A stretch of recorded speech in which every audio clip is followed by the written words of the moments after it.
Students, आपका स्वागत है वैभव ऑनलाइन क्लासेस में। और आज हम लोग लेकर आए हैं बीकॉम सेकेंड ईयर की स्टैटिस्टिक्स की रिविजनरी क्लासेस। ठीक है, तो जी हाँ, दिल थाम के बैठिए। अब हम लोग यहाँ से रिविजन स्टार्ट करेंगे अपना topic by topic, question by question, और मुझे उम्मीद है कि मुझे आपका सपोर्ट जरूर मिलेगा। ठीक है, तो चलिए हम लोग शुरू करते हैं। अच्छा, शुरू करने से पहले कुछ थोड़ा सा इंट्रो की मैं कैसे प्रोसीड करने वाला हूँ। तो देखिए, बेसिकली मैं क्या करूंगा कि सबसे पहले एक वीडियो बनाऊंगा जो कि होगा आपके पूरे कंसेप्ट पे बेस्ड। ठीक है, तो कोई भी चैप्टर लूंगा, उसमें पूरे कंसेप्ट को यूज करके एक छोटा सा आपको सिनॉप्सिस या एक छोटी सी समरी दूंगा। हाँ, और उसके बाद जो है मैं क्वेश्चंस डिस्कस करूंगा। राइट, क्वेश्चंस की मैं आपको वर्कशीट भी दूंगा, कुछ क्वेश्चंस मैं रैंडमली डिस्कस करूंगा, उसके बाद आपको कुछ होमवर्क दूंगा। उन होमवर्क में से जो आपके डाउट्स आएंगे उन पे फिर मैं एक वीडियो बनाऊंगा। राइट, अच्छा, मैंने कल ग्रुप में एक सॉर्ट ऑफ पोल भी किया था, पोलिंग भी की थी, जहां पे मोस्ट ऑफ द बच्चों ने वोट दिया था मेजर ऑफ सेंट्रल टेंडेंसी को। तो इसीलिए मैं इसी चैप्टर के साथ स्टार्ट भी कर रहा हूँ। ठीक है, मुझे उम्मीद है कोई प्रॉब्लम नहीं होगी। तो चलिए शुरू करते हैं। अच्छा, देखिए, measures of central tendency. Right, आप सभी ने पढ़ा होगा और आप सभी इसको जानते होंगे। तो ये बेसिकली किस हिस्से को रिप्रेजेंट करता है स्टैटिस्टिक्स के, वो समझते हैं। तो जब भी हमारे पास डेटा होता है, हम उसको कलेक्ट कर लेते हैं, उसको अरेंज कर लेते हैं, उसको रिप्रेजेंट कर लेते हैं। उसके बाद आती है एनालिसिस की। राइट, और जब भी हमें डेटा का एनालिसिस करना होता है तो वहां पे फिर जो है हम लोग यूज करते हैं वेरियस टाइप ऑफ मेजर्स का, जिन सारे मेजर्स में से एक मेजर होते हैं measures of central tendency. Right, और मेजर्स ऑफ सेंट्रल टेंडेंसी करते क्या है बेसिकली, तो ये हमारे पूरे डेटा को, सुनिएगा, ये पूरे डेटा को एक सिंगल रिप्रेजेंटेटिव वैल्यू दे देते हैं। तो बेसिकली हमें क्या पता चलता है कि वो जो सिंगल वैल्यू है वो कहीं ना कहीं उस डेटा के बारे में हमें काफी तरह की इंफॉर्मेशन देती है। जैसे कि फॉर इंस्टेंस, अगर मैं आपसे बोलता कि कोई एक क्लास है और उस क्लास के जो एवरेज मार्क्स हैं, हाँ, वो एवरेज मार्क्स है 60, तो मुझे क्या समझ में आएगा, मुझे समझ में आएगा कि ये क्लास एक ऐसी है जिसके मोस्ट ऑफ द स्टूडेंट्स का मार्क्स 60 या 60 के आसपास आ रहा है। ठीक है, तो ऐसा ही कुछ रिप्रेजेंट करते हैं मेजर्स ऑफ सेंट्रल टेंडेंसी, जो कि एक कॉन्क्रीट वैल्यू देते हैं पूरे डेटा को। मतलब आप यूं समझ सकते हैं कि अगर सारा डेटा हमारी पूरी एक क्लासरूम है तो फिर ये क्लास के मॉनिटर है। ठीक है, अच्छा, तो क्या टाइप्स होते हैं, कितने तरह के डेटा होते हैं? तो देखिए, मेजर्स ऑफ सेंट्रल टेंडेंसी तो कई तरह की हो सकती हैं। मैं सिर्फ उन्हीं को यहाँ पे डिस्कस करूंगा जो हमारे सिलेबस में है। हाँ, तो सबसे पहली जो होती है वो होती है हमारी अरिथमेटिक मीन।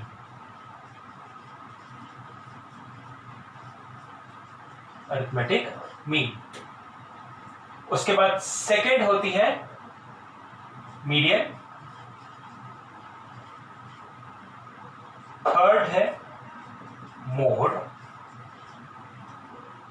फोर्थ है ज्योमेट्रिक मीन।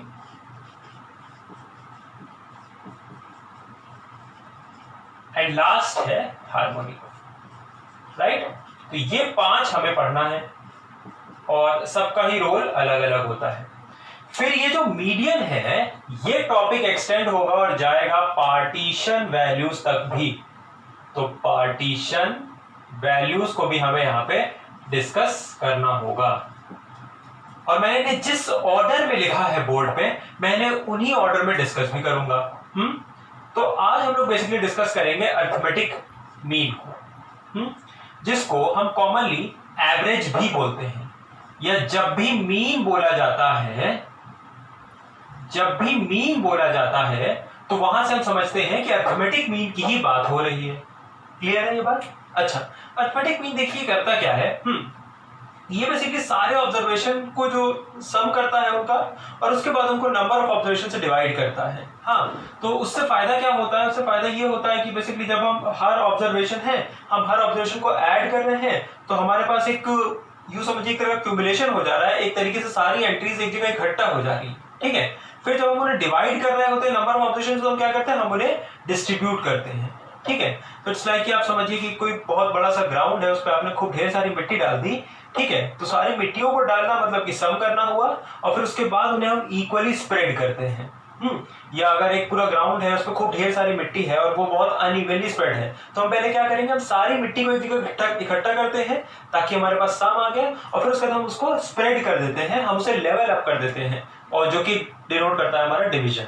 राइट, अच्छा, तो क्या क्या चीजें जानना जरूरी है हमें अरिथमेटिक मीन को बेसिकली स्टार्ट करने से पहले उनको समझते हैं। सबसे पहली चीज देखिए, सबसे पहले तो हमें नॉलेज होनी चाहिए स्टैटिस्टिकल सीरीज की, कि हमारा डेटा हमें किस फॉर्म में रिप्रेजेंट करके दिया होगा। तो सबसे पहली चीज है क्या, स्टैटिस्टिकल सीरीज। अच्छा, तो क्या होती है स्टैटिस्टिकल सीरीज? 3 सीरीज होती हैं, अगर आपको याद हो, अगर आप रिकॉल कर रहे हो तो। सबसे पहली है क्या, individual series, right. Individual series, individual series में हम लोग क्या करते हैं, हम सारे ऑब्जर्वेशंस को 1 बाय 1 करके लिख देते हैं। तो यानी कि जैसे कि 2, 3, 6, 8, 10 सारे ऑब्जर्वेशन हैं, वो सारे एज इट इज लिखे हुए हैं। तो ये हमारी इंडिविजुअल सीरीज हो गई, ठीक है। Next, discrete series. अच्छा, मैं एकदम बेस से स्टार्ट कर रहा हूं ताकि अगर आपके माइंड में किसी भी एक पर्टिकुलर पॉइंट पे कैसा भी डाउट हो तो वो क्लियर होता जाए। हाँ, तो मैं एकदम शुरू से स्टार्ट कर रहा हूं जहां से आपको जानना जरूरी है ये चैप्टर को स्टार्ट करने के लिए, राइट। तो अगली सीरीज जो है वो स्टैटिस्टिकल सीरीज है। अच्छा, सॉरी, अगली सीरीज है जो वो डिस्क्रीट सीरीज है। और डिस्क्रीट सीरीज बेसिकली क्या होगी, देखिए वहां पे हम x लेंगे और x की अलग अलग वैल्यूज होगी, लेट्स से 1, 2, 3, 4 एंड 5, और उसके बाद इनकी अपनी फ्रीक्वेंसी हो जाती है। तो frequency let's say 10, 9, 4, 8 and then 11। तो ये इनकी फ्रीक्वेंसी हो गई। तो जब भी ऑब्जर्वेशन दिया रहा है और उनकी फ्रीक्वेंसी भी दिया रहे, इंडिविजुअल में क्या था, सिर्फ ऑब्जर्वेशंस थे। डिस्क्रीट में क्या है, ऑब्जर्वेशन है, उनके साथ उनकी फ्रीक्वेंसी है। तो that series is called a discrete series. हाँ, इन दोनों के बाद जो तीसरी सीरीज आती है वो क्या आती है, मैं रब कर दूं, अगर आपको कॉपी करना हो तो आप वीडियो पॉज करके कॉपी कर लेंगे। अच्छा, तो मैं इसे रब कर दे रहा हूं।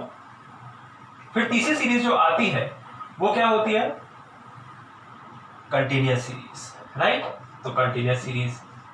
अच्छा, कंटिन्यूअस सीरीज की जब मैं बात करूं तो यहां पे आपको क्या समझना है, यहां पे होती है आपके पास क्लासेस। तो यानी कि 1 से 10, 10 से 20, देन 20 से 30, और लेट्स से उसको 0 से 10 कर देते हैं तो थोड़ा यूनिफॉर्म लगेगा।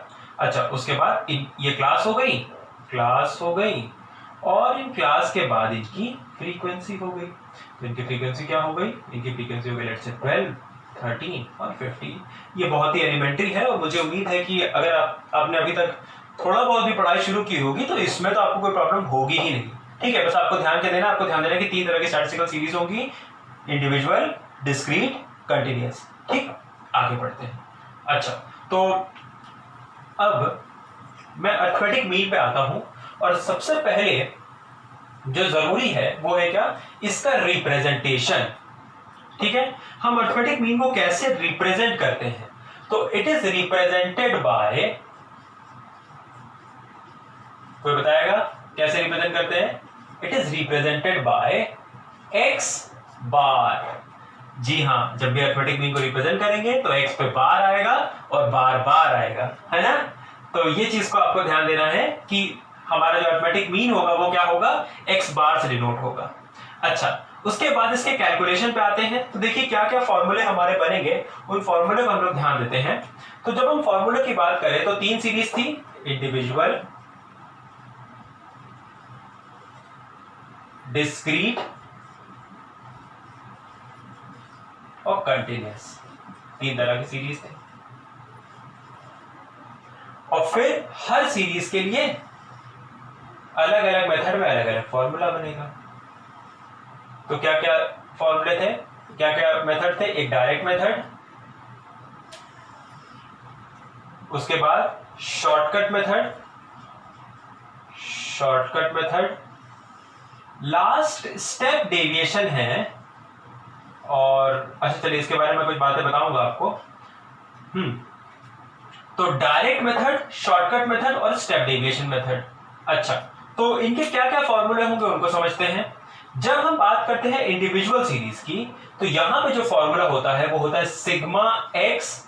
अच्छा, X represents our observation, X bar represents mean, ठीक है। सिंबल में कंफ्यूज नहीं हो गए, जब मैं एक्स लिखूंगा इसका मतलब है कि मैं ऑब्जर्वेशन की बात कर रहा हूं, और एक्स बार का मतलब मैं मीन की बात कर रहा हूं, और सिग्मा का मतलब है सम ऑफ ऑल। तो sum of all observations upon number of observations, ठीक। अच्छा, डिस्क्रीट में आते हैं। डिस्क्रीट में क्या होगा, डिस्क्रीट में हम सिग्मा एफ एक्स लिखेंगे अपॉन सिग्मा एफ करेंगे, तो दो बातें यहां पे ध्यान देने वाली हैं। क्या क्या? पहली बात यह है कि f क्या रिप्रेजेंट कर रहा है, तो f रिप्रेजेंट कर रहा है फ्रीक्वेंसी। अच्छा, उसके बाद n की जगह मैंने सिग्मा f लिखा, क्योंकि जब हम सारी फ्रीक्वेंसीज को एड अप करेंगे, सुनिएगा, जब हम सारी फ्रीक्वेंसीज को एड अप करेंगे तो हमें नंबर ऑफ ऑब्जर्वेशंस मिलेंगे, तो इसलिए हमने n की जगह सिग्मा f लिख दिया। अच्छा, ऑलराइट। फिर उसके बाद देखिए कंटीन्यूअस सीरीज में क्या है, कंटीन्यूअस सीरीज में sigma fx upon sigma f।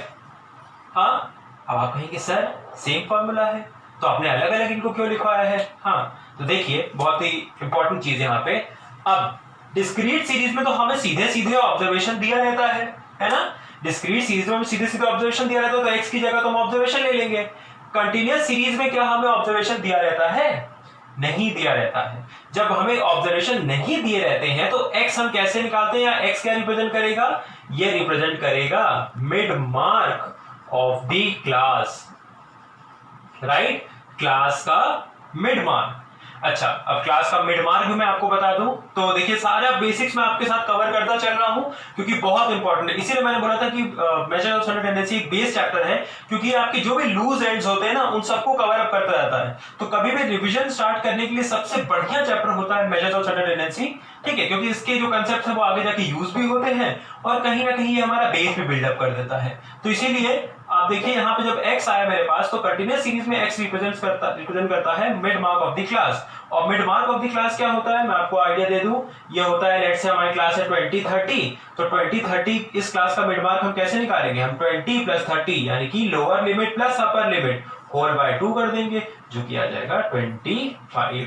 तो इस क्लास का 2030 जो क्लास थी उसका मिड मार्क था 25। मुझे उम्मीद है आपको कोई भी प्रॉब्लम नहीं हो रही होगी ये चीज समझने में, ठीक है? आगे बढ़ते हैं। अब आते हैं शॉर्टकट मेथड पे। तो शॉर्टकट मेथड देखिए क्या होता है, a plus sigma d upon n, where a represents the assumed mean, d represents the deviation from assumed mean, right? मैं लिख भी देता हूं, a represents the assumed mean and d represents deviation from assumed mean, ठीक है? a assumed mean है, हम एक मीन मान लेते हैं, और फिर d उसका डेविएशन होता है। अच्छा, सिग्मा d की बात करें तो it mean sum of all deviations upon n, यानी कि नंबर ऑफ ऑब्जर्वेशंस। तो चूंकि इंडिविजुअल सीरीज थी, फ्रीक्वेंसी का कहीं रोल नहीं आएगा। अच्छा, फिर अगर हम डिस्क्रीट सीरीज की बात करते हैं तो यहाँ पे a plus sigma F D upon sigma F हो जाता, हाँ, f मल्टीप्लाई हो जाता, और इस केस में भी a plus sigma F D upon sigma F कर देते। लेकिन जब कैलकुलेशन शुरू करते तो पहले mid mark of the class निकालते, ठीक है? अच्छा, स्टेप डेविएशन की बात करें तो स्टेप डेविएशन बेसिकली हमारा उन सीरीज पे लगाना सही होता है। अच्छा, मैं ऐसा नहीं कहूंगा कि सिर्फ उन्हीं सीरीज पे लग सकता है, ये कहना थोड़ा सा गलत हो जाएगा। मतलब अगर हम चाहें, बहुत डेस्परेट है, तो हम लगा सकते हैं उनको इन दोनों सीरीज पे, लेकिन उस पे लगाना ठीक होता है इसे सिर्फ कंटीन्यूअस सीरीज पे। तो इसीलिए इंडिविजुअल और डिस्क्रीट में मैं भी आपको बताऊंगा भी कि सीरीज के लिए कौन सा फॉर्मूला बेस्ट है। हाँ, तो इन दोनों सीरीज के लिए तो थोड़ा सा मीनिंगलेस हो जाता है। कंटीन्यूअस सीरीज के लिए देखिए क्या है, it is a plus sigma F U whole upon sigma F whole into h, ठीक है? तो u represents our d by h and h represents the class height, h represents the class height, या आप यूं कहें कि common factor जो कि सारे उनको कैंसिल आउट कर रहा हो, तो जनरली जो कि क्लास हाइट ही होता है, it is generally class height, but हाँ कोई दूसरा फैक्टर भी हो सकता है। अच्छा, ठीक है? तो देखिए अब आप यहाँ पे यूं समझिएगा, ये जो फॉर्मूला है स्टेप डेविएशन, देखिए सिर्फ एक पार्टिकुलर सीरीज के लिए इसको लगा सकते हैं, और इसकी जो टेबल बनती है बहुत लंबी बनती है, तो ये मेथड को आपको अवॉइड करना होगा। और इनफैक्ट अगर आप ध्यान से देखेंगे भी और पास्ट ईयर क्वेश्चंस का एनालिसिस भी करेंगे और अपनी बुक्स का भी एनालिसिस करेंगे, तो इसका जिक्र भी most of the text books नहीं करती है। द रीजन बीइंग कि जो है ये थोड़ा सा कॉम्प्लिकेटेड और थोड़ा सा लंबा हो जाता है। कॉम्प्लिकेटेड तो उतना कुछ नहीं होता है, मैं अभी एक क्वेश्चन करके दिखा दूंगा तो आपको पूरा समझ में आ जाएगा। हाँ, लेकिन थोड़ा सा लंबा होता है, इस वजह से हम इसको अवॉइड ही करते हैं। हाँ, तो इसीलिए आप इस मेथड पे ज्यादा दिक्कत नहीं देंगे, मैंने इसको बता दिया है आपको ताकि आपकी नॉलेज कंप्लीट होती जाए। हाँ, कंसेप्ट भी तो बनाना जरूरी है, राइट? तो इसीलिए जो है मैं क्या करता हूं कि इस फॉर्मूले को आप अवॉइड करेंगे। अच्छा, फिर देखिए डायरेक्ट मेथड लगाएंगे आप इंडिविजुअल सीरीज के लिए। हाँ, तो इंडिविजुअल के लिए आपको ये फॉर्मूला यूज करना होगा, ये बेस्ट है, ठीक है, मोस्ट अप्रोप्रिएट है। जबरदस्ती इसमें अज्यूम में निकालेंगे, अपना काम बढ़ाएंगे, तो इसीलिए इस फॉर्मूले की उतनी जरूरत नहीं है, आप बस ये फॉर्मूले का यूज करिए। अच्छा, फिर आते हैं डिस्क्रीट या कंटिन्यूअस पे। वहां पे आप शॉर्टकट को जो है ज्यादा प्रेफरेंस दीजिए, क्योंकि क्या होता है कि अगर क्वेश्चन में थोड़ी सी बड़ी बड़ी वैल्यूज हैं तो शॉर्टकट उन्हें सिंप्लीफाई कर देता है, और चूंकि हमारे पास कैलकुलेटर की लग्जरी तो है नहीं, तो फिर हम जब वैल्यूज छोटी हो जाती है तो फिर हमारे लिए कैलकुलेशन आसान हो जाती है। ठीक है, सही बात है। अच्छा, तो आप प्लीज सारे फॉर्मूले को आराम से कॉपी करिएगा और नीचे नोट में हर चीज बना के लिख लीजिएगा। यहाँ मैंने सारे सिंबल के वो दिए हैं रिप्रेजेंटेशन। यहाँ मैंने बताया है कि कंटिन्यूअस सीरीज में एक्स क्या रिप्रेजेंट करता है, representing bit mark of the class, और ये आपके सारे फॉर्मूले हैं।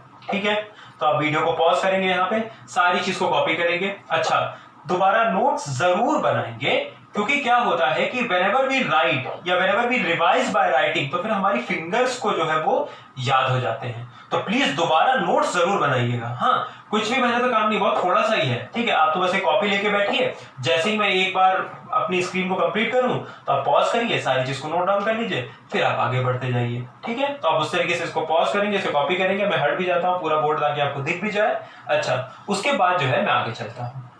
ऑलराइट, देखिए फॉर्मूले तो समझ में आ गए, और मैंने आपको एक बेसिक आइडिया भी दे दिया कि किस सीरीज में कौन सा फॉर्मूला, कौन सा मेथड हमें लगाना है। अच्छा, उसके बाद देखिए क्या है, क्या चीज हमें समझना जरूरी है, उसको देखते हैं। अब हमें समझना जरूरी ये है कि जब सीरीज थोड़ी सी नॉर्मल ना हो, सीरीज थोड़ी सी अलग सीधी रहे, तो वहां पे क्या करते हैं, और बच्चे बहुत कंफ्यूज होते हैं, क्योंकि उसमें मीडियन के लिए अलग रूल्स फॉलो होंगे, मोड के लिए अलग रूल फॉलो होंगे, मीन के लिए अलग रूल फॉलो होंगे। तो देखिए मैं आपसे, मतलब मेरे कहने का मतलब क्या है, आप समझिएगा। यहाँ पे लेट्स से कि मेरे पास एक ऐसी सीरीज आती है जहां पे when classes are non overlapping. अरे बाप रे सर, ये आपने क्या बोल दिया, ये तो कुछ समझ ही नहीं आया, बड़ा सा वर्ड बोल दिया आपने। अच्छा ठीक है, चलिए मैं बोल देता हूं इंक्लूसिव। अरे सर, आसमान से गिरे खजूर में अटके। हाँ, अब हमें इंक्लूसिव का मतलब भी नहीं समझ में आया। ठीक है, तो देखिए मैं एक एग्जांपल देता हूं इन सीरीज का। अच्छा, अगर मैं लिखता सीरीज है हमारी 1 से 10, मैं लिखता 11 से 20, मैं लिखता 21 से 30, फिर मैं लिखता 31 से 40, तो ये सीरीज हमारी कैसी है? ये सीरीज है नॉन ओवरलैपिंग, या ये सीरीज है इंक्लूसिव। अब सुनते जाइएगा ये नाम कहां से आया और क्यों आया। नॉन ओवरलैपिंग क्यों है? इसका अपर लिमिट जहां पे खत्म हो रहा है, हाँ, इसका लोअर लिमिट वहां पे शुरू नहीं हो रहा है। दे आर नॉट ओवरलैपिंग, वो ओवरलैपिंग नहीं है, उनके बीच एक गैप है। ओवरलैपिंग क्या बोलते हैं? जब एक के ऊपर एक होती है ऐसे, तो ये ऐसी नहीं है, ये ऐसी है। ठीक है, तो आप क्या समझ पा रहे हैं कि ये सीरीज है नॉन ओवरलैपिंग। इंक्लूसिव क्यों बोल रहे हैं? क्योंकि ये सीरीज हमारी लोअर लिमिट और अपर लिमिट दोनों को इंक्लूड करती है। ठीक है, तो अगर मान लेते हैं हमारे पास 1 आता तो उसकी फ्रीक्वेंसी भी हम इसी में ऐड करते, और अगर हमारे पास डेटा में कहीं 10 आता तो भी हम उसको ऐड करते। तो यानी कि inclusive because both limits are inclusive, both limits are included, rather I should say. हाँ, तो दोनों लिमिट को हम इंक्लूड कर सकते हैं, इसीलिए ये हमारी इंक्लूसिव है। ठीक है, सही है। अच्छा सर, इसके अलावा कौन सी सीरीज होती है? तो आपको पता है वो या तो ओवरलैपिंग होगी या तो एक्सक्लूसिव होगी। अच्छा, तो ओवरलैपिंग भी दिखा देता हूं मैं आपको, पूरा बेस क्लियर करते चल रहा हूं तो आप भी उसको फॉलो अप करते चलेंगे। अच्छा, और ये सब जो टर्म्स है ना, ये मैं सिर्फ इसी वीडियो में बता रहा हूं, मैं आगे जाके आपको नहीं एक्सप्लेन करूंगा कि जो है ओवरलैपिंग क्या है या एक्सक्लूसिव क्या है। तो आप प्लीज यहाँ पे इनका मेंटल नोट बना लीजिएगा, तो आगे जाके मैं कभी भी बोलूंगा ओवरलैपिंग तो आपके माइंड में क्लियरली जो है इमेज आनी चाहिए। क्या? ऐसी 0 से 10, 10 से 20, 20 से 30, 30 से 40, तो ये इमेज आपके माइंड में अपने आप आ जानी चाहिए। तो ओवरलैपिंग मतलब ऐसे इंटरवल्स, नॉन ओवरलैपिंग मतलब ऐसे इंटरवल्स। यहाँ पे देख पा रहे हैं आप कि अब जो अपर लिमिट है और जो लोअर लिमिट है, they are one over the other. ये 10 पे खत्म हुआ, ये 10 से शुरू हुआ, तो मतलब कि ये कैसे हो गए? ये हो गए ओवरलैपिंग, राइट। अच्छा, बहुत बच्चों के मन में डाउट आता है कि सर जब भी हमें मीन कैलकुलेट करना होगा, ठीक है, फोकस ध्यान दीजिएगा, जब भी हमें मीन कैलकुलेट करना होगा और हमारे पास अगर मान लेते कि नॉन ओवरलैपिंग सीरीज होती तो क्या हम उसे ओवरलैपिंग में कन्वर्ट करते? अच्छा, तो देखिए जब भी नॉन ओवरलैपिंग इंटरवल्स होंगी या ओवरलैपिंग इंटरवल्स होंगे और हमारे पास मीन कैलकुलेट करना होगा, अगर मैं सिर्फ मीन के लिए बोल रहा हूं, अगर हमें मीन कैलकुलेट करना होगा तो फिर हम इन्हें कन्वर्ट नहीं करेंगे, इसको इसमें बनाने की कोई जरूरत नहीं है। हाँ, इस सीरीज को इस सीरीज में बनाने की बिल्कुल भी जरूरत नहीं है, कोई फर्क नहीं पड़ेगा। अच्छा, वैसे इसमें इसको से बनाते कैसे? 0.5 ऐड करते अपर लिमिट में, 0.5 सब्ट्रैक्ट करते लोअर लिमिट में, ठीक है। और अगर आप ध्यान देंगे तो आपने 0.5 इसको ऐड किया, 0.5 उसको सब्ट्रैक्ट किया, तो ओवरऑल जो इफेक्ट पड़ा वो कोई नहीं पड़ा, मिड मार्क पे कोई असर नहीं आएगा, ठीक है। तो अगर आप ये जो हमारी जो भी इंटरवल्स हैं इनको अगर आप नॉन ओवरलैपिंग से ओवरलैपिंग में कन्वर्ट भी करते, ठीक है, कंटिन्यूअस सीरीज है, आपको मिड मार्क निकालना ही पड़ेगा, तो अगर आप नॉन ओवरलैपिंग कन्वर्ट भी करते हैं तो मिड मार्क में कोई फर्क नहीं पड़ता, और जब मिड मार्क में फर्क नहीं पड़ता तो मीन के कैलकुलेशन में कैसे फर्क आता, राइट। तो रीजन समझते जाइए ना, हम बोल रहे हैं कि मीन हम कब कैलकुलेट करते हैं या मीन हम कैसे कैलकुलेट करते हैं? हम कैलकुलेट करते हैं मिड मार्क निकाल के। हाँ, तो ओवरलैपिंग सीरीज हो या नॉन ओवरलैपिंग सीरीज हो, ठीक है, तो मिड मार्क सेम आता है चाहे वो हम जैसे कैलकुलेट कर लें, तो फिर हमें कन्वर्ट करने की जरूरत क्या है, ठीक है। तो whenever the classes are non overlapping or inclusive, वहां पे ये समझना है we can proceed as we have to, यानी कि we do not convert या no need of converting, कुछ बच्चे कर देते हैं लेकिन no need of converting to overlapping in case of no need of converting to overlapping in case of mean के लिए आपको कन्वर्ट करने की जरूरत नहीं है, मीडियन मोड पे करने की जरूरत है या नहीं है, जब उसके वीडियो पे आएंगे तो बताएंगे, है कि नहीं। अच्छा, क्लियर हो गई ये बात, आगे चलते हैं। तो फिर आप ये पॉइंट को खूब अच्छे से लिख लेंगे कि जब भी क्लासेस हो, पहले आपने फॉर्मूला लिख लिया, फिर नीचे एक पॉइंट बना के लिखेंगे when classes are non overlapping या inclusive we don't have to convert it to overlapping. अच्छा, फॉर कैलकुलेटिंग मीन, जब भी मैं मीन बोलूंगा तो अर्थमेटिक मीन या एवरेज होगा। हाँ, अच्छा, उसके बाद आगे चलते हैं। फिर आता है क्या? व्हेन दी क्लास इंटरवल्स या when the class width are not equal, when the class intervals और class width are not equal, तो in case of unequal class widths, in case of unequal class widths, अगर class width हमारी unequal होती हैं तो फिर no need of equalising, no need of equalising the classes, classes को equalise करने की जरूरत नहीं है। मतलब क्या हुआ? अच्छा, तो मतलब ये हुआ कि 0 से 5 एक क्लास दी थी, फिर एक दी थी 5 से 15, फिर एक दी थी लेट से 15 से 18, फिर एक दी थी लेट से 18 से 20। अब देखिए क्लास विड्थ हमारी बराबर नहीं है, ये 5 यूनिट की क्लास है, ये 10 यूनिट की क्लास है, ये 3 यूनिट की क्लास है, 2 यूनिट की क्लास है, तो विड्थ देख रहे हैं आप हर क्लास की बराबर नहीं है। क्लास विड्थ कैसे निकलती है? Upper limit minus lower limit. हाँ, तो आप देख रहे हैं कि जब क्लास विड्थ बराबर नहीं है तो उनको इक्वलाइज करने की जरूरत नहीं है, नो नीड ऑफ इक्वलाइजिंग, ठीक है, no need of equalising the classes for mean. मैंने बोला मीन के लिए, हर जगह नहीं बोला, मैंने बोला मीन के लिए उनको इक्वलाइज करने की जरूरत नहीं है। अच्छा, अब आपके मन में दो बात आएगी, सर मीडियन मोड में इक्वलाइज करेंगे या नहीं करेंगे? तो मैं वही बताऊंगा कि जब उसके वीडियो पे आएंगे तब देखेंगे, है ना, अभी से क्यों परेशान हो, तो जब उसके वीडियो पे आएंगे तो बताऊंगा। दूसरी चीज आएगी, अच्छा सर अगर इक्वलाइज करना होता तो कैसे करते? तो या तो हम क्लासेस को कंबाइन करते हैं तो हम क्लासेस को स्प्लिट करते हैं, लेकिन जब जरूरत पड़ेगी इक्वलाइज करने की तब बताऊंगा, तो आपको बहुत अच्छे समझ में आएगा। अभी बस आप ये समझिए कि इनको इक्वलाइज करने की जरूरत नहीं है, ठीक है, समझ आ रहा है? अच्छा, इसे भी कॉपी करिए। हाँ, आगे बढ़ते हैं। अच्छा, नेक्स्ट चीज है, बहुत तेज तो नहीं जा रहा मैं, तो प्लीज मुझे नीचे कमेंट में बताइएगा या मुझे प्लीज पर्सनली मैसेज करिएगा इस चीज को लेके कि मैं बहुत तेज तो नहीं जा रहा या कोई ऐसा पॉइंट तो नहीं है जो मैं मतलब बिना एक्सप्लेन के ही आगे बढ़ गया हूं, तो प्लीज आप मुझे इस चीज का रिव्यू जरूर दीजिएगा। हाँ, अच्छा, उसके बाद आगे चलते हैं। जो नेक्स्ट चीज है वो है कंबाइंड मीन। अच्छा, कंबाइंड मीन तो आप सभी को पता होगा कि क्या होता है ना। कंबाइंड मीन क्या होता है? कंबाइंड मीन होता है कि अगर हमारे पास एक सीरीज है, उसका कुछ अपना एक मीन है, एक दूसरी सीरीज है उसका कुछ एक अपना मीन है, एक तीसरी सीरीज है उसका कुछ अपना एक मीन है, इस तरह चाहे जितनी सीरीज हो उन सबका अपना अपना मीन होगा। हाँ, तो उन सारी सीरीज को जब कंबाइन करके हम एक सीरीज बनाएंगे तब क्या मीन आएगा वो फिगर आउट करते हैं कंबाइन मीन से। और फॉर्मूला क्या होता है? फॉर्मूला होता है एक्स बार, ठीक है, एक्स बार रिप्रेजेंट मीन, नीचे सी लगा दिया, मतलब कि हम बात कर रहे हैं कंबाइंड मीन की। अच्छा, इज इक्वल टू, ये होता है x1 बार n1 प्लस x2 बार n2 plus xn bar nn whole upon, या यहां पे मैं डॉट डॉट दे देता हूं, ठीक है। अच्छा, थोड़ा सा आपसे लिख दो, एक मिनट बस। तो plus xn bar nn whole upon x1 plus x2 plus 1 2 3 dot and finally okay great n1 n2 और nn, राइट। अच्छा, तो इसका मतलब क्या हुआ? पहले फॉर्मूला समझिए, एक एग्जांपल दूंगा, सब समझ में आ जाएगा।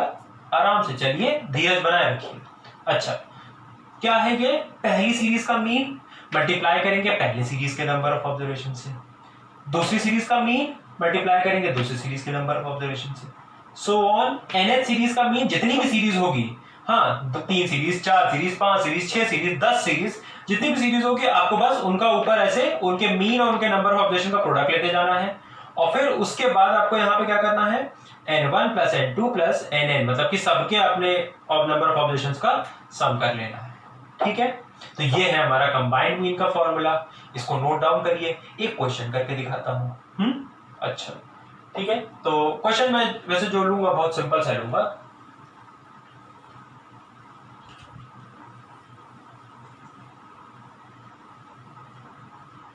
वीडियो पॉज करेंगे, कंबाइंड मीन का फॉर्मूला कॉपी करेंगे, मैं फिर से रिमाइंड कराऊंगा, प्लीज लिख लिख के प्रैक्टिस करिएगा, ठीक है, बहुत जरूरी है, लिख लिख के प्रैक्टिस करना बहुत जरूरी है। अच्छा, अब यहां पे देखिए, आप एक चीज समझिएगा, अगर लेट्स से कि मेरे पास एक सीरीज है और मुझे उस एक सीरीज का मतलब नंबर ऑफ सीरीज है, लेट्स से ए बी और सी, 3 सीरीज है और उनके मीन है कितने? लेट्स से 15 और 20 और 25, बहुत बेसिक सा क्वेश्चन लिया है मैंने, और उसके नंबर ऑफ ऑब्जर्वेशन है n, लेट्स से इसके है 20, इसके है 30, इसके है 40। हाँ, और आपको फिर निकालना क्या है? आपको निकालना है कि इनका कंबाइंड मीन निकालिए।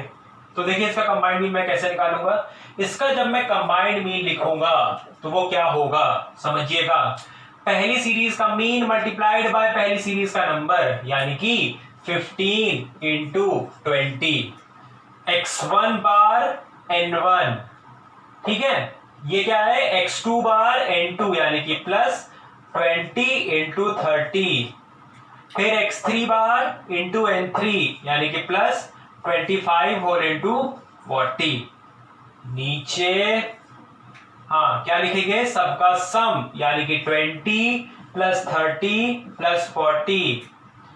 कठिन है? No sir.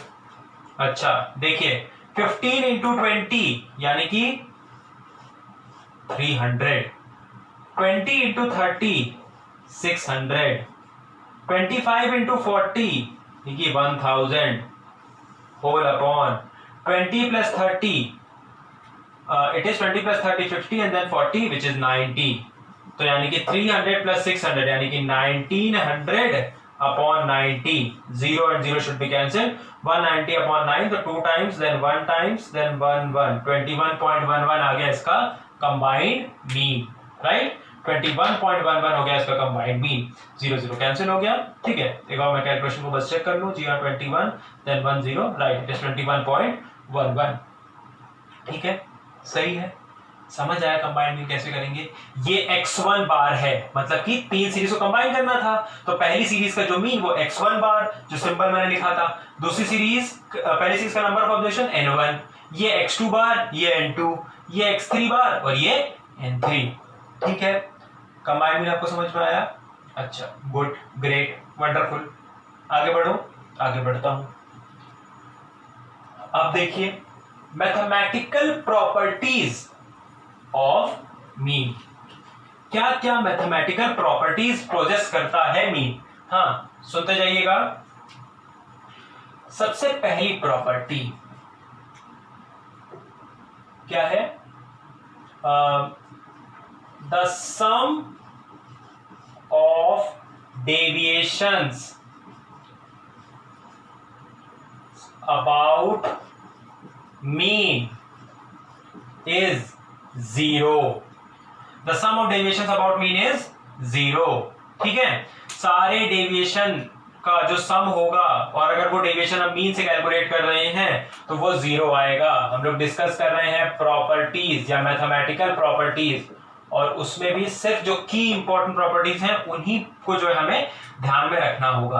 अच्छा, तो the sum of deviations about mean is zero. Sum of deviations about mean का मतलब क्या हुआ? देखिए, अगर लेट से हमारे पास एक सीरीज है 1 2 3 4 5।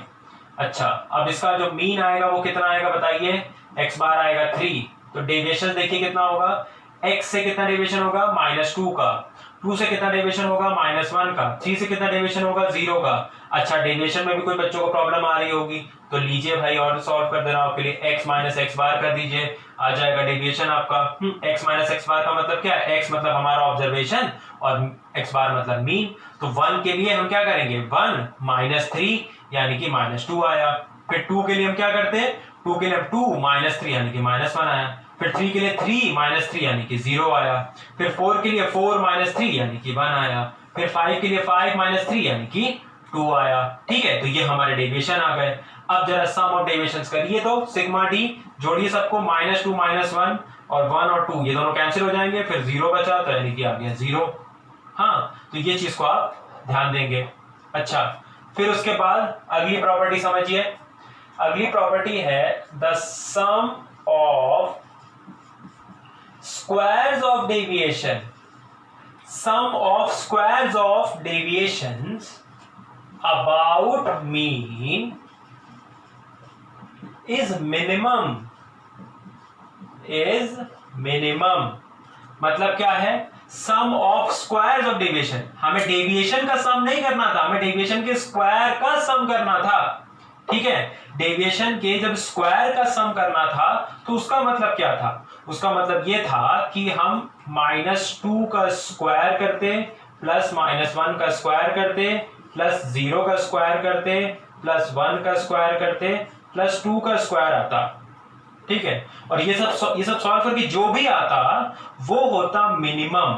अच्छा, अब आप कहेंगे सर मिनिमम तो यानी कि सबसे कम, यानी कि किससे कम? ठीक है, तो किससे कम? जब हम डेविएशन मीन के अलावा किसी और चीज से लेते हैं।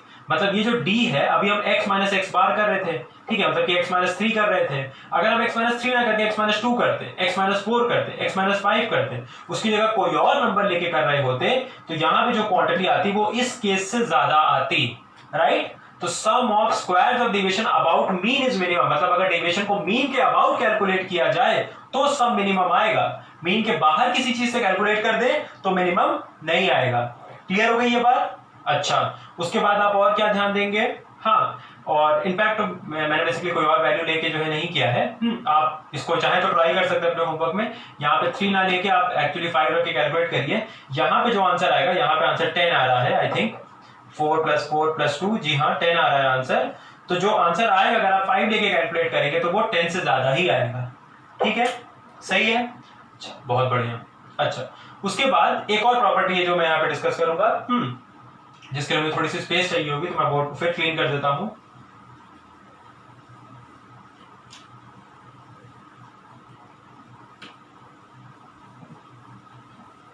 अच्छा, चलिए, तो अगली जो प्रॉपर्टी है उस प्रॉपर्टी पे ध्यान देते हैं। This property is that the mean is independent of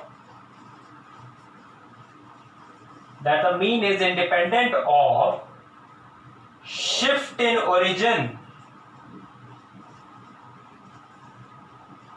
and change in scale. अरे बाप रे, ठीक है, सॉरी, इंडिपेंडेंट तो डिपेंडेंट होता है। ठीक है, dependent of the shift in origin and change in scale. हाँ हाँ हाँ, ठीक है ठीक है, बहुत बड़ी बड़ी बात बोल दी, पता नहीं क्या क्या बोल दिया, स्केल और ओरिजिन, हाँ, और एकदम पूरा कंफ्यूज कर चुका हूं मैं आपको, है ना। सही बात है। तो देखिए समझाता हूँ, बहुत आराम से समझाता हूँ। लेट्स से कि हमारे पास कोई एक सीरीज है, उसका मीन है 5। ठीक, कोई एक सीरीज है, उसका मीन है 5। सुनते जाइएगा, बहुत इंपॉर्टेंट पॉइंट है ये बहुत इंपॉर्टेंट है, इसका मैं यूज भी करके दिखाऊंगा कैसे, और इनफैक्ट एक पास्ट ईयर क्वेश्चन में कैसे इसका यूज होगा वो भी मैं आपको करके दिखाऊंगा। तो ये पॉइंट बहुत इंपॉर्टेंट है, आप इसको लिखने के बाद तो आप इसे इंपॉर्टेंट मार्क भी कर लीजिए भाई, हाँ बहुत इंपॉर्टेंट चीज है ये। तो देखिए अगर मैं मान लेता कि x बार मेरा 5 है, फिर मुझे बोला जाता कि कोई एक सीरीज है उसका मीन 5 है, अगर ऑल ऑब्जर्वेशंस आर इंक्रीज्ड, अच्छा इंक्रीज का मतलब प्लस, उसमें उतना जोड़ रहे हैं, आर इंक्रीज्ड बाय 2, तो मीन कितना हो जाएगा बताइए। अगर हम सारे ऑब्जर्वेशन को, if all observations are increased by 2, तो मीन कितना हो जाएगा, तो मीन भी 2 से बढ़ जाएगा, मीन हो जाएगा 7। ठीक है, फिर देखिए all observations are decreased by 2, ठीक है, तो मीन कितना हो जाएगा, तो मीन हो जाएगा 3, 5 माइनस 2। तो जितने से सारे ऑब्जर्वेशन जितने से बढ़ेंगे मीन भी उतने से बढ़ेगा, सारे ऑब्जर्वेशन जितने से घटेंगे वो मीन भी उतने से घटेगा। और किसी चीज को बढ़ाते हैं या घटाते हैं तो हम बोलते हैं कि हम उसका ओरिजिन को शिफ्ट कर रहे हैं। समझ में आई बात, it is dependent of shift in origin, मतलब शिफ्ट इन ओरिजिन से इसको फर्क पड़ता है, राइट। समझ में आ रही है बात कि नहीं आ रही है। शिफ्ट इन ओरिजिन का मतलब, या ओरिजिन का मतलब क्या होता है, ओरिजिन का मतलब होता है इंक्रीज और डिक्रीज। हाँ, किसी बुक में नहीं मिलेगा ये, तो ध्यान से सुनिएगा इसको, ठीक है। जब भी शिफ्ट इन ओरिजिन की बात होगी तो मतलब क्या, इंक्रीज और डिक्रीज की बात हो रही है। अच्छा, और हमें बोला गया कि डिपेंडेंट है तो मतलब फर्क पड़ेगा, तो अगर हम सारे ऑब्जर्वेशन को 2 से बढ़ा देंगे तो मीन भी 2 से बढ़ जाएगा, सारे ऑब्जर्वेशन को हम 2 से घटा देंगे तो फिर मीन भी 2 से घट जाएगा। हाँ, उसके बाद देखिए r मल्टीप्लाइड बाय 2, तो मीन हो जाएगा, जी हाँ, मीन भी 2 से मल्टीप्लाई हो जाएगा, तो 5 इंटू 2 यानी कि 10। फिर देखिए डिवाइडेड बाय 2, तो फिर मीन कितना हो जाएगा, मीन भी 2 से डिवाइड हो जाएगा, 2.5। हाँ, और ये मल्टीप्लाई डिवाइड करते हैं मतलब कि उसकी स्केल चेंज कर रहे हैं, उसको बढ़ा रहे हैं, उसको घटा रहे हैं, उसको एनलार्ज कर रहे हैं, उसको डिमिनिश कर रहे हैं, ठीक है, उसको बहुत बड़ा कर दे रहे हैं, उसको बहुत छोटा कर दे रहे हैं, उसका गुणाकार कर दे रहे हैं, उसका भागाकार कर दे रहे हैं, राइट। तो यानी कि मल्टीप्लाइड एंड डिवाइडेड बाय 2, हम उसको मल्टीप्लाई और डिवाइड करेंगे 2 से तो मीन को भी फर्क पड़ेगा, क्योंकि लिखा हुआ है क्या, डिपेंडेंट। डिपेंडेंट का मतलब फर्क पड़ने वाला, ठीक है। जैसे अभी इंडिया इंडिपेंडेंट है, if India is independent of the British rule, मतलब क्या है कि हमको ब्रिटिश से कोई फर्क नहीं पड़ रहा, लेकिन 1947 से पहले, या टू बी मोर प्रिसाइज 15 अगस्त 1947 से पहले India was independent of the British rule, मतलब कि ब्रिटिश रूल पे हम उनके गुलाम थे, हमें उन पे फर्क पड़ रहा था। समझ आई बात इस वर्ड का मतलब, इसका मतलब है फर्क पड़ेगा। शिफ्ट इन ओरिजिन मतलब बढ़ाने घटाने से, चेंज इन स्केल मतलब मल्टीप्लाई डिवाइड करने से। किसी बुक में नहीं मिलेगा और मैं इसका यूज करके आपको क्वेश्चन में दिखाऊंगा, तो बिल्कुल भी जो है इसको हल्के में मत लीजिएगा, बहुत इंपॉर्टेंट पॉइंट है, कॉपी में जरूर लिखिएगा, ठीक है। समझ आई ये बात, अच्छा पक्का। मैं बोर्ड रब कर दूं, हाँ, अगर आपको ये बात समझ में आई है तो आप मुझे नीचे कमेंट जरूर करेंगे कि हाँ सर समझ में आया है। अगर आपने ये लिख दिया कि हाँ सर समझ में आ गया, तो मैं समझ जाऊंगा कि आपको समझ में आ गया, तो आप ये कमेंट नीचे जरूर लिखेंगे।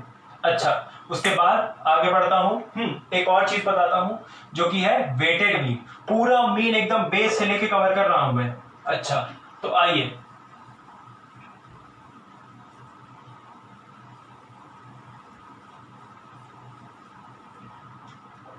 वेटेड मीन, ठीक है, वेटेड मीन देखते हैं। चलिए,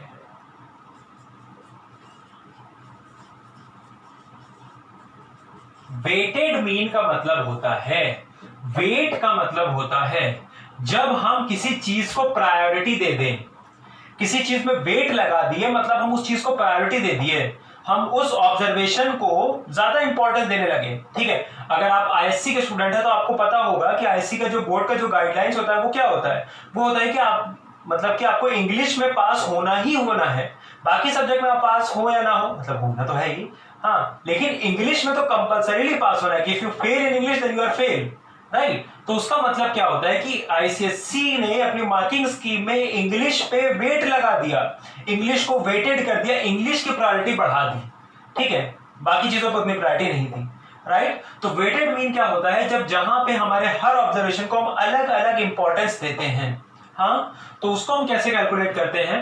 अच्छा, और जो बच्चे मेरी क्लासेस अटेंड किए होंगे उनको पता होगा मैं कौन सा एग्जांपल देता हूं, है ना, गुलाब वाला और जामुन वाला और गुलाब जामुन वाला, है ना।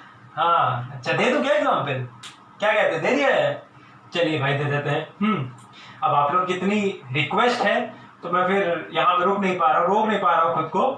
तो देखिए, मान लीजिए कि एक कोई परिवार है, वो सिर्फ 3 चीज खरीदता है, हाँ, वो खरीदता है गुलाब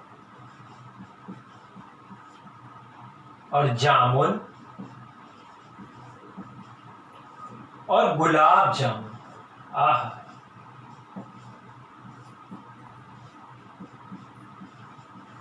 ठीक है। तो कोई एक परिवार है, वो खरीदता है सिर्फ 3 चीजें, गुलाब जामुन और गुलाब जामुन, ठीक है। गुलाब है 50 रुपए पर पीस, तो उसका रेट क्या है।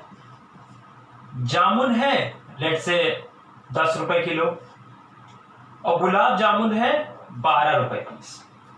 अच्छा, अब यहां पे आपको देख के क्या लग रहा है कि अगर वो परिवार सिर्फ ये 3 चीजें खरीदता है तो उसका जो खर्चा होगा सबसे ज्यादा किस पे होगा, गुलाब पे होगा, ठीक।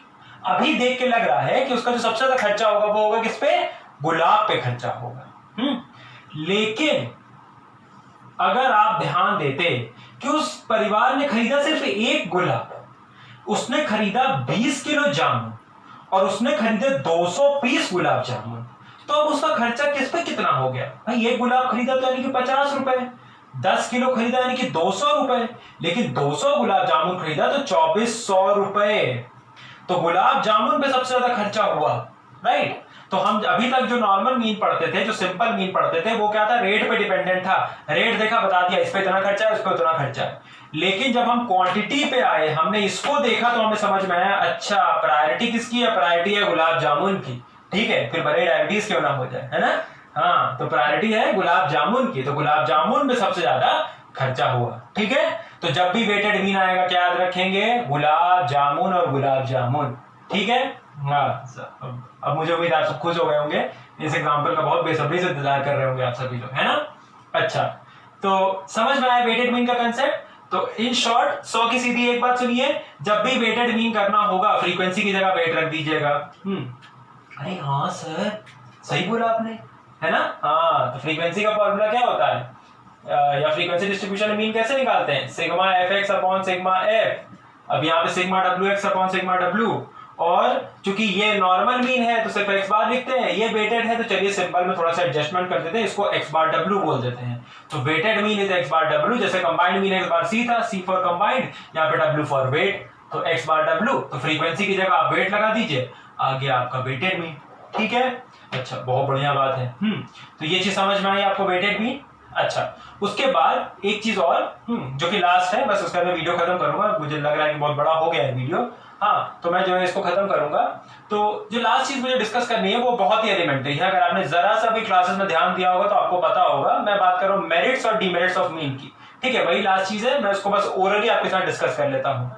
तो देखिए, मेरिट्स का मतलब क्या होता है, मीन के फायदे। तो मीन के फायदे क्या क्या होते हैं, मीन के बहुत ढेर सारे फायदे हैं। आप देखिए, सबसे पहला फायदा क्या है कि आप उसको मैथमेटिकल ट्रीटमेंट के साथ कर सकते हो उसको, हाँ, चूंकि उसकी प्रॉपर डेफिनेशन है तो आप उसको मैथमेटिकली ट्रीट कर सकते हैं, जैसे मैंने इंडिपेंडेंट स्केल और ओरिजिन वाला कंसेप्ट बताया।